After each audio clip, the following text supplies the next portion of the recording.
Karuizawa Kei is an awkwardly constructed character. However, she fits her role in the story of Classroom of the Elite almost perfectly. In our first few meetings with her, she seems like the standard popular stuck-up girl in class. Throughout the middle of the story, her main purpose changes to serve as sort of the foil for Ayanokoji, but beyond the surface of her character, there lies a deep entangled web of dark themes and ideas.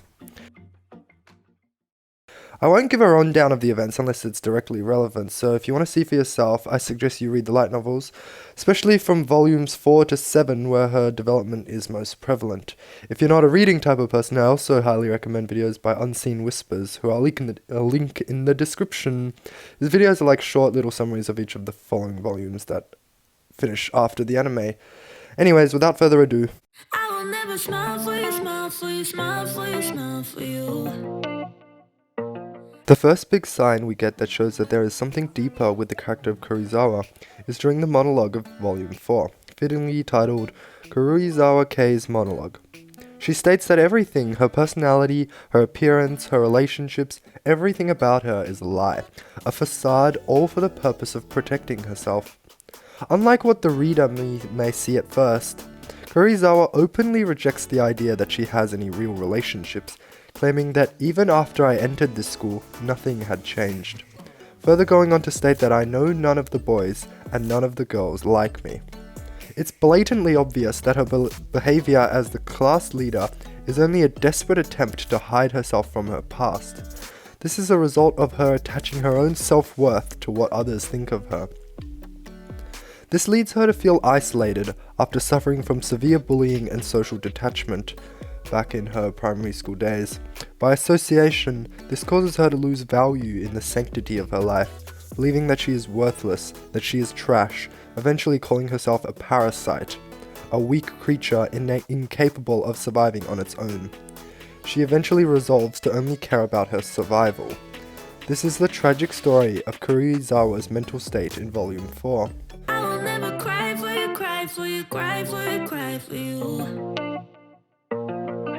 Due to her past traumas, Karuizawa decided that there is no point in trying to live out her youth any longer. She instead focuses on only seeking refuge, in trying to protect herself, in trying to survive. In her monologue, she confesses that, "I don't need friends. The most important thing is that I protect myself. I will do whatever I must to ensure that." It is truly a depressed state, a broken view of life that could only be caused by a complete lack of acceptance, never being able to experience the positive aspects of life. This describes the root of all of Karuizawa's choices for the first few volumes of the novel. Her outgoing class leader act was only to prevent people from looking down on her. It was to get lots of allies, people who would act as her soldiers to defend her. In order to combat her previous failures of not having anyone around her to support her, she decided to put herself in center stage, this time having the entire class to support her. Karuizawa is a lonely person. She simply has people around her for the sole purpose of protecting her. She seeks only for self-preservation at one point, which was something Ayanokoji could manipulate. However, before we get to that, I can't take this anymore. You say we're done, but you still want more. Baby, what I need. as part of her class leader act, she also seeks to depend on the males around her, especially Hirata Yusuke and later Ayanokoji Kiyotaka. In the beginning of the show, we are initially made to believe that Hirata and Karuizawa are the quintessential romantic couple of the show. The two of them appear to have great chemistry together and spend lots of time with each other. However, the contents of Volume 4 would state otherwise. Turns out Karuizawa is only dating Hirata because she wants him to protect her, and Hirata has separate reasons for dating Karuizawa that I'll discuss in another video. This is very consistent with Karuizawa's monologue, as it unequivocally demonstrates that she in fact has no intention of looking for genuine relationships. Whether it be friendships or romantic relationships, it didn't matter to her. All she cared about was her own safety and protection.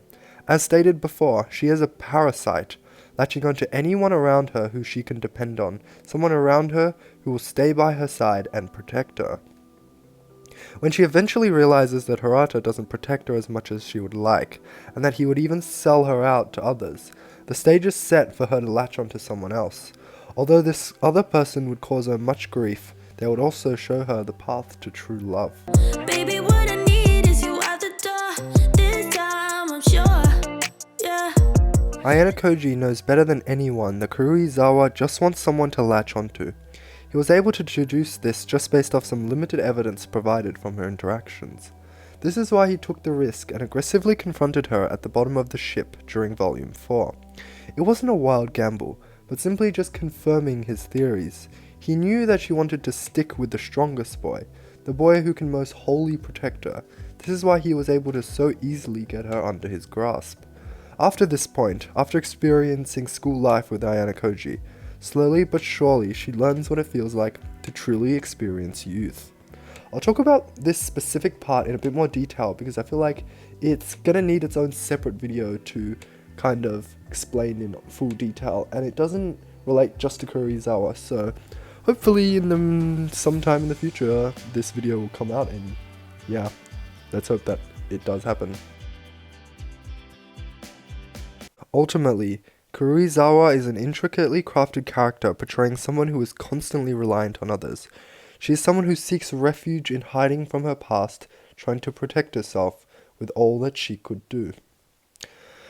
Anyways, that's about the end of this video. I didn't want this video to go on for too long, so I'll likely make another video about Karuizawa in the future. Anyhow, this is my first character analysis video, so hopefully I'll put on some more. And I'm thinking of probably doing either Hirata or maybe even like Sakayanagi, but I don't know, not sure at the moment. I'll figure it out by tomorrow, hopefully. Until then,